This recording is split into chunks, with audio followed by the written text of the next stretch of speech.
더니 돌발 구간 중심으로 정체가 다시 빠르게 늘고 있습니다. 서울 시내 올림픽대로 하남 쪽으로 가양대교 부근 2차로에서는 사고가 나면서 방화대교부터 정체 심하고요.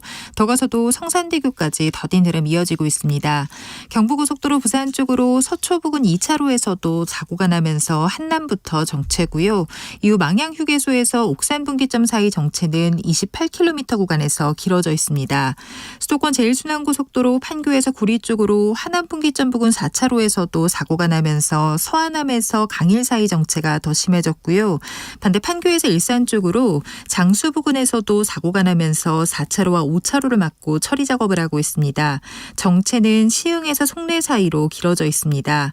서해안고속도로 서울 방면으로 매송휴게소 부근 1차로에서도 사고가 났습니다. 이 때문에 매송휴게소에서 용담터널 사이 정체가 더 심해져 있고요. 중부고속도로 하남 쪽으로 일죽 부근 1차로에서도 사고가 났습니다. 그 밖에 고창 담양고속도로 담양 쪽으로 장성 4터널 부근 1차로에서도 승합차 단독 사고를 처리하고 있습니다. KBS 교통정보센터였습니다.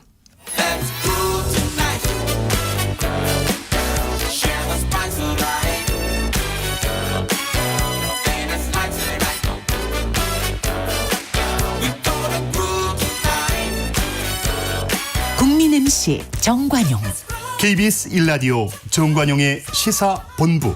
들어보면 달라요.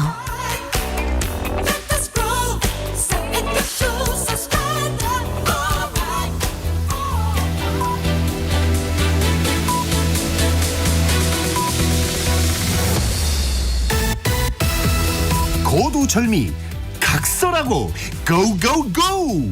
갈 때까지 가보자. 정관용의 시사본부. 매주 토요일 2부 거두절미 각설하고, 오늘은 정당 바로 세우기 신인규 대표, 민주당 전략기획위원회 이승훈 부위원장 두 분과 함께 하고 있고요. 후반부 공통질문, 이번 주에 가장 핫했던 말 한마디, 누구의 입에서 나온 어떤 말입니다. 자, 신인규 대표. 저는 김태우 전 구청장의 발언을 갖고 왔는데요. 김태우 전 구청장이 박정훈 대령은 잘못이다. 공익신고를 했다고 무조건 옳으냐라고 반문을 했는데, 전 이 발언을 꼽아왔습니다. 왜요?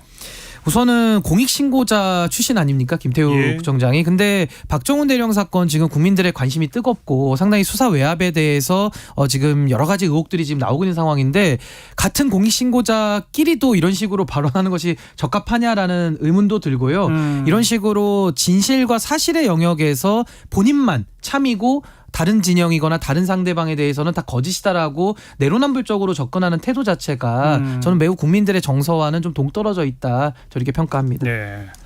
저희가 신인규 대표가 국민의힘 소속이고 당적을 가지고 계셔서 그쪽 패널로 모셨는데, 입만 열면 윤석열 대통령 진 사람 얘기하고, 지금 강서구청장 보궐선거 후보로 유력시 되는 사람 또 비판하고, 이거 제대로 모셨나 모르겠네요, 이거. 아니 근데 뭐 국민의힘 안에서도 다양한 의견이 있고요. 예, 민주주의는 원래 다양한 의견이 공존하는 거 아니냐, 전 그렇게 믿고 있습니다. 이승훈 부위원장은 금주의 한마디. 원 스트라이크 아웃입니다. 아. 네. 아니 이게 이동관 방통위원장이 한 말인데요. 이 뉴스타파 보도에 대해서 국기문란이다, 가짜 뉴스를 넘어 대선 공작이다, 이런 뉴스, 이런 방송은 원 스트라이크 아웃해야 된다는 거잖아요. 이건 결국에는 방송이나 기사 한번 잘못 쓰면 문 닫게 하겠다는 표현이거든요. 그러면 언론을 상대로 굉장한 협박을 한 거예요. 예. 이 말의 원천이 어디냐. 윤석열 대통령이 일부 언론이 24시간 정부 욕만 하고 있다고 그랬거든요. 그러면 이러한 방송사나 기사, 언론사는 문 닫게 하겠다는 거예요. 그래서 굉장히 충격적인 말을 방통위원장이 너무 가볍게 하고 계셔서 더 충격적이다, 이런 말씀입니다. 아까 그 전반부에 잠깐 언급이 나왔었죠. 네. 그리고 제가 표현한 것처럼 헌법과 법률에 따라서 정부는 단독으로 폐간시킬 수는 없어요. 네. 법률의 그 재판부의 판단이 나오면 혹시 가능하고요. 물론 이제 방송 인허가권을 갖고 있기 때문에 방송 인허가의 기준에 맞추어서 그렇죠. 뭐라고 그러죠? 재승인 거부 뭐 이런 등등의 조치는 정부가 취할 수가 있는데, 그것 역시 소송을 통해 확정되어야 되는 사안이기 때문에, 그래서 이제 원스트라이크 아웃 그 부분을 언급하셨는데, 두 분이 언급하신 것 같고 조금씩 이 토론 이야기 나누면 후반부가 이어질 것 같아요.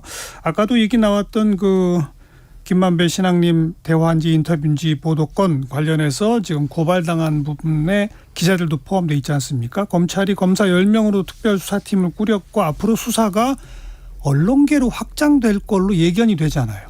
그 후에 나오는 이 검찰발 각종 뉴스들을 보면 조우현 씨가 자기는 윤석열 검사 모른다라고 언론사 기자들한테 말했음에도 불구하고 그 이후에 그것을 반영한 보도는 안 나오더라. 이제 이런 얘기까지 자꾸 흘러나오는 거 보면 아마도 이제 검찰이 언론사 기자들까지 수사 대상으로 삼아서 왜 그 보도를 했는지 또 조우영 씨와 추가로 그런 정보를 얻은 후에 왜 그 보도는 안 했는지 이것까지 수사 대상이 될 걸로 보이지 않습니까? 이러면 이게 굉장히 얘기가 커지거든요. 또 각 언론사들은 가만히 있을 리 없고요. 근데 저는 윤석열 정부 들어와서 지금 가장 큰 패착이 모든 사안에 대해서 압수수색, 영장 이런 사법적인 권능이 가장 전면에 서는 게 저는 가장 큰 문제 아니냐. 지금도 뭐 신앙님 씨와 김만배 씨의 그 언론 녹취에 대해서 그 녹취 자체가 허위일 가능성 내지는 그 녹취는 진실인데 그것이 특정 언론사와 결탁이 돼서 어떤 정치적인 영향을 미칠 고려로 했는지 아니면 민주당까지 다 관여가 된 건지 이거는 알 수가 없습니다. 근데 그걸 수사해야 하겠다는 그러니까 거죠. 수사에 대해서 이제 밝히자는 것인데 지금 말씀하신 대로 언론의 보도 내용, 그러니까 쉽게 말하면 그 돈의 금품의 성질에 대해서는 수사 필요성이 있지만은 언론의 보도 시점이나 내용이나 무슨 정치적 고려나 동기까지 다 수사를 통해서 밝히겠다라는 생각 자체가 저는 조금 과도한 거 아니냐 이런 생각이 들고요. 지금도 말씀하신 그 기자들에 대한 이제 뭐 압수수색 또 수사 이런 것들이 이어진다고 한다면은 이것은 언론의 자유에 상당한 위축을 불러올 수밖에 없거든요. 그래서 저는 권력이라는 것도 절제돼야 되고 남용돼서는 안 되는데 지금 요 상황 자체는 좀 언론에 대한 과도한 좀 권력의 개입 아니냐 저는 이렇게 보여집니다. 그러니까 윤석열 정부의 기능이 검찰 수사 기능으로 쪼그라든 것 같아요. 그냥 뭐 1년 6개월 동안 검찰 수사만 하고 있는데 제 생각에는 지금도 앞으로도 국정 동력의 일환으로 검찰 수사를 활용할 것 같고요. 결국에는 이게 국민의 심판을 받을 것 같아요. 그러니까 이재명 대표가 끌어내려야 된다 이런 표현을 했는데 결국에는 윤석열 정부가 계속해서 검찰을 이렇게 사냥개처럼 이용해서 계속해서 언론도 장악하고 하면서 주입식으로 한다라고 한다면 저는 국민들의 저항이 굉장히 만만치 않을 것 같아요. 그래도 아무튼 어쨌든 앞으로의 그 예상되는 전국은 그런 거잖아요. 맞습니다. 대대적인 수사에 착수할 것이고 언론사도 수사 대상이 될 것이고 언론사들은 또 강력한 거 저항을 할 것이고 갈등은 점점 심해지고 그렇게 눈에 보이지 않습니까? 그러니까 쉽게 말하면 제가 서두에도 말씀드렸다시피 이제 정치의 실종 상황인데 그 정치의 실종이 지금 점점 이렇게 가면요.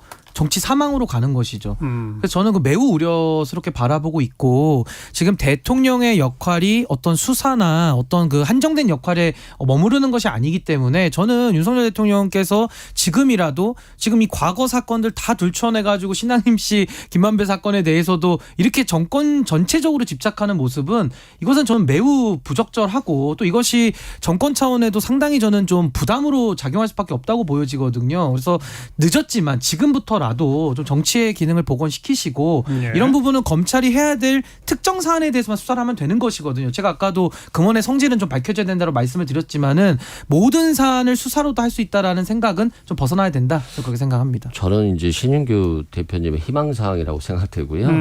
국민들은 이미 좀 포기를 한 것 같아요. 윤석열 정부에 대해서. 아, 저 정부는 그냥 수사만 하다 끝나겠구나라고 생각하기 때문에 이제 수사는 가는데 조우영 씨 같은 경우는 지금 구속될지 말지가 너무 걱정되는 사람이잖아요. 그러니까 당연히 윤석열 정부에 맞게 좋게 얘기할 것이고 이재명 대표에게 불리하게 얘기할 것이고 남욱도 그랬잖아요. 뭐 커피 타준 거 맞다 이런 취지로 얘기했는데 착각해서 했다 이렇게 말을 바꾸고 있어요.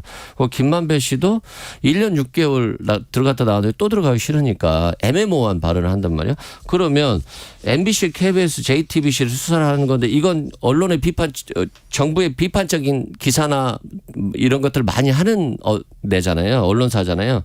그럼 이 언론사 기자들 불러다가 왜 상당성 있는 걸 안 물어봤냐. 조우영 씨한테 왜 안 물어봤냐 계속 따져서 조우영 씨에 대한 답변을 못 얻은 것들은 다 허위가 되는 거예요.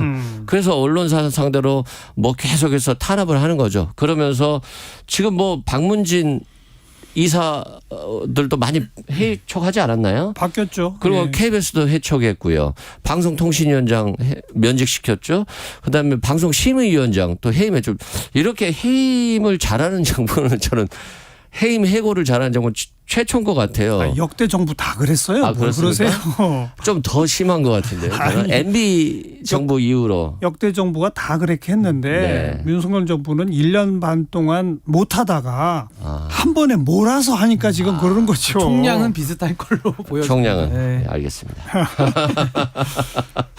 자, 뭐 그리고 아까 그 김태우 전 구청장 윤검을 하셔서 국민의힘은 공천하기로 결정을 하고 경선에 들어가기로 한 거 아닙니까? 민주당은 전략 공천을 하고 네. 어떻게 보시는지 한마디씩 해보세요. 그러니까 저는 일단 김태우 전 구청장이 지금 뭐 경선을 통해서 후보가 되더라도 이 사안은 애초 시작 자체가 김태우 구청장이 현직에 있다가 그 공무상 비밀 누설 사건으로 대법원에서 확정 판결, 유죄 판결을 받고 자리에서 물러난 거거든요. 근데 그 자리에 사면 복권을 받아서 다시 공천을 받아서 또 나간다고 한다면은 이것은 사면권 남용의 문제도 걸리는 것이고 또 김태우 구청장을 공천한 국민의힘은 너무나도 이것은 보궐선거에 대한 책임을 느끼지 못한다라는 비판을 또 받는 것이거든요. 그리고 결국 또 강서 지역이라는 곳의 특성상 국민의힘에서 후보를 내도 이번에 당선되기가 또 매우 어려운 그런 지역이거든요. 그래서 저는 뭐 공천을 하는 거는 저는 좋다고 봅니다. 근데 굳이 김태우 전 구청장을 사면 복권을 시켜서 또 물론 경선이라는 틀은 쓰지만은 또 이분이 지금 거의 유력하다고 검토가 되고 있는데 뭐 거의 된 거 아니에요? 뭐 약간 경선을 외피로 쓰는 모양도 좀 있기는 아니, 한데 대한민국 그 헌법 헌정이 시작된 이후에 실형 대법원 확정돼서 보궐선거 치르는데 그 사이에 사면 복권 받아서 다시 나간 적은 한 번도 없어요. 그러니까 대법원의 판결문에 잉크가 마르기 전에 이렇게 하는 건 없죠. 그런데 저는 네. 정말 궁금한 게 대통령의 사면 복권이잖아요. 대통령은 그런 사면 복권을 하는 메시지는 이 사람은 잘못한 게 없으니 계속 구청장 할 수 있도록 빨리 사면 복권 시켜서 선거에 내보내야 돼. 분명히 그 메시지잖아요. 그러니까 이제 근데 그렇게 하면 선거에 이길 수 있다고 보나요?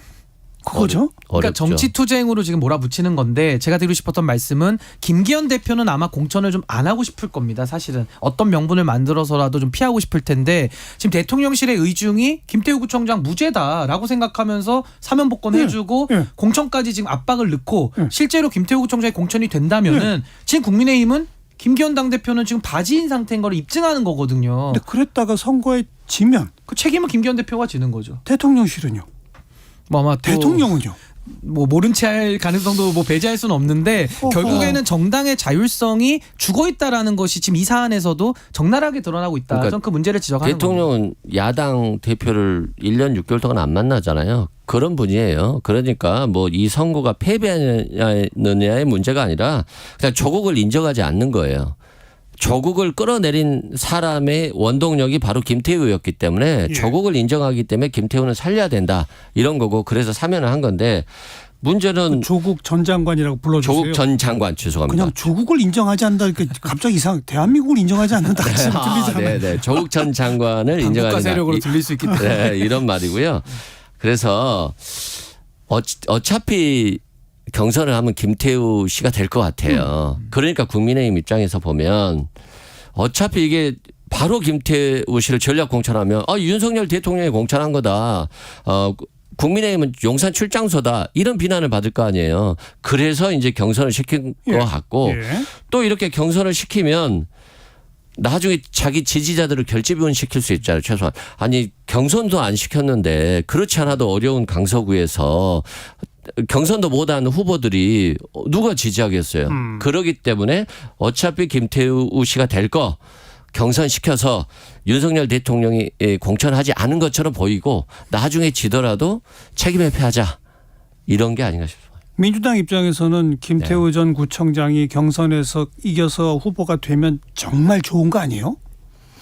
그렇죠. 공격할 게 굉장히 많아지잖아요. 네. 결국에는 우리가 민주당이 이기면 사면권을 너무 형편없이 쓴 대통령 그리고 국민에게 끝까지 이기려고 하는 대통령 그리고 사법부를 무시하는 대통령이 될 수 있거든요. 그러니까 벌써 그런 식으로 공격할 거 아니에요. 그렇죠. 너무 좋잖아요. 네. 왜 근데 화를 내세요? 속으로는 웃고 계신 것 같아요. 네. 죄송합니다. 근데 당을 장악했다라는 게 저는 가장 뼈 아플 것 같아요. 물론 대법원에 대한 뭐 판결을 부정했다는데 그건 뭐 사면 권한이라는 것이 대통령이 또 재량권이니까 뭐 널리 넘어간다 하더라도 정당 공천에까지 이렇게 깊숙이 관여했다라는 그 의혹 내지는 책임은 뭐 대통령이 피하기는 매우 어려울 것이다. 저 그렇게 보여집니다. 그러니까 김기현 대표가 상당히 좀 난처해지겠죠. 공천은 뭐 억지로 물 끌려가듯이 했다가 책임은 또 오롯이 져야 되는 이런 상황이 되기 때문에 뭐 그 부분은 뭐 김기현 대표가 상당히 좀 난처할 것이다. 저는 그렇게 봅니다. 근데 이제 이러다가 그 재보궐선거에서 김태우 전 구청장이 이긴다. 그렇게 되면 이제 대통령실과 대통령은 날개를 다는 거죠. 거 봐라. 우리 노선대로 갔더니 이렇게 민심이 반영해서 승리하지 않느냐. 이렇게 되면 어떡하려고 그러세요? 그러니까 이제 하면 된다가 먹히는 건데 네. 이제 만약에 민주당이 지금 전략 공천했기 때문에 오히려 구도면에서는 경선 그러니까 불복하는 사람들이 무소속 출마를 해서 오히려 구도가 나눠질 수가 있어요. 오히려 김태우 구청장이 어부지리로 당선이 될 가능성도 꽤 있거든요. 아, 민주당 지금 누구 탈당해서 무소속 나간다고 그래요? 아니 원래 후보자들이 많았기 때문에 네, 불복하는 사람이 나올 가능성이 있죠. 아직은 안 나왔어요. 예, 아직은 없지만 이제 선거 후보가 이제 등록 지점이 더 되면은 이제 불복자들이 나올 수가 있거든요. 그렇게 됐을 때는 김태우 후보가 어부지리를 얻게 될 수도 있는데 제가 드리고 싶은 말씀은 그렇게 해서 국민의힘이 이긴다 한들 축제의 노래를 부르지 않겠습니까? 당연하죠. 근데 그것이 총선에는 또 도구로 돌아온다. 저는 그 말씀을 우려 섞인 아니 마음으로 말씀을 드리는 겁니다. 그 하면 된다. 그 노선이 승리했다. 이제 총선까지 그 기조로 계속 가자. 그렇게 해서 총선 이길 수도 있잖아요. 근데 국민들이 가만히 계실까요? 그러니까 그렇게 해서 지금의 궤도를 수정하지 않고 끝까지 국민과 싸우는 기조로 간다면은 전 국민들이 그것은 용납하기가 매우 어렵다. 저 그렇게 보여집니다. 변수가 하나 있긴 있어요. 금태섭 신당이 후보를 출마시킨다고 하거든요. 아. 그러면 결국에는 국민의힘과 단일화를 막판에 할 수가 있고요. 그다음에 진보당, 정의당, 녹색당이 각자 다 후보를 내겠다는 거예요. 그럼 민주당 후보의 표를 좀 가져갈 수가 있어요. 그리고 보궐선거 자체가 투표율이 굉장히 낮잖아요. 그런데 윤석열 대통령이나 국민의힘에서 굉장히 지금 이념 논쟁을 하면서 세결집을 하고 있거든요. 그래서 결국에는 결집을 통해서 투표율을 높은 정당에게 상당히 유리할 수가 있어서 민주당이 지금 유리할 것으로는 보지만 예상외의 변수는 남아있다. 라고 생각합니다. 뭐 재보궐선거가 투표율은 보통 낮긴 하지만 이번 선거는 꽤 높을 것 같아요. 상당히 지금 관심이 집중되고 있지 않습니까? 그렇죠. 즉 어떻게 보면 대디전이죠. 그러니까 저도 그때 당시 국민의힘 전당대회에서도 이거 뭐 투표율 되게 낮을 거라고 생각했는데 또 의외로 높이 나오기도 하거든요. 그래서 저도 지금 정치 혐오나 불신 때문에 전체적으로 관심이 떨어진 건 맞는데요. 이번 강서구청장은 양대 결집 총선거가 붙을 거기 때문에 전 투표율이 좀 예전보다는 높을 것으로 저는 예상은 합니다. 아까 일부 시간에도 잠깐 전해드렸습니다만 이미 그 보궐선거 그 선거운동이 시작됐나 봐요. 그러니까 이 민주당 쪽 후보가 팻말을 들고 있는데 강서부터 정권 교체 뭐 이런 표현을 들고 나왔다지 않아요? 그 바로 그런 전략인 거죠, 민주당은.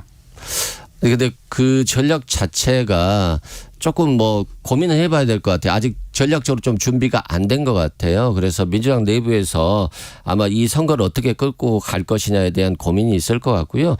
결국에 이번 선거는 민주당과 국민의힘 큰 판이라고 생각돼요. 그러니까. 이재명과 윤석열 대통령의 큰 판이 이재명 대표와 윤석열 대통령의 큰 판이라고 생각되고요. 그렇죠.